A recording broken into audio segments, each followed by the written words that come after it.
wabarakatuh. Hai everyone, di sini kelompok kami akan melakukan praktikum sederhana massa jenis zat cair. Selamat disaksikan. Pertama-tama kita akan menyiapkan alat dan bahan yang akan digunakan. Memotong selang sepanjang 30 cm.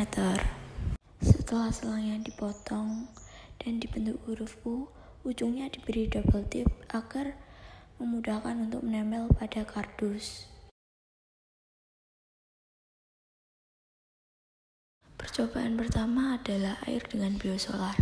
Memasukkan air ke dalam selang yang berbentuk huruf U dengan menggunakan suntik mainan. Lalu diberi biosolar dan memasukkannya secara perlahan-lahan. Kemudian kita bisa menghitung ketinggian biosolar dan ketinggian air setelah diberi biosolar. Percobaan yang kedua, air dengan oli. Masukkan air ke dalam selang yang berbentuk huruf U menggunakan suntik mainan, lalu diberi oli dan memasukkannya secara perlahan-lahan.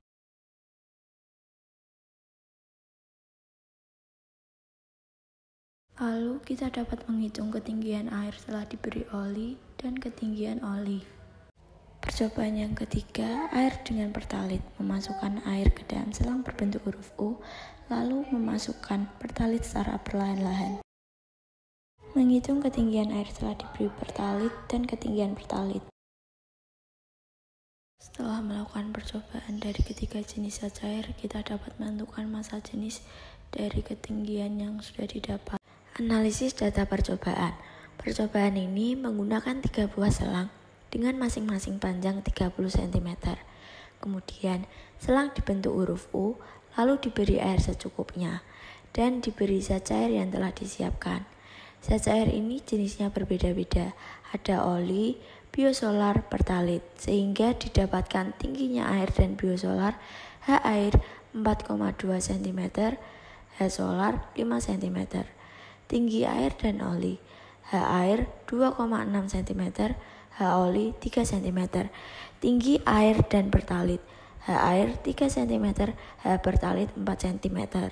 Kemudian masing-masing dapat dihitung dengan rumus ρ1 sama dengan H1 per H2 ρ2, sehingga diperoleh hasil massa jenisnya biosolar 0,84 gram per cm kubik, oli 0,866 gram per cm kubik, dan pertalit 0,75 gram per cm kubik. Dari praktikum sederhana dapat disimpulkan bahwa nilai ketinggian suatu zat cair, biosolar, oli, pertalit terhadap zat cair pembandingnya air akan mempengaruhi massa jenis atau kerapatan suatu zat, yaitu semakin tinggi suatu zat cair maka massa jenisnya atau kerapatannya akan lebih kecil. Dan berlaku pula sebaliknya, semakin rendah ketinggian suatu zat cair maka massa jenis atau kerapatannya akan semakin besar. Ya ampun.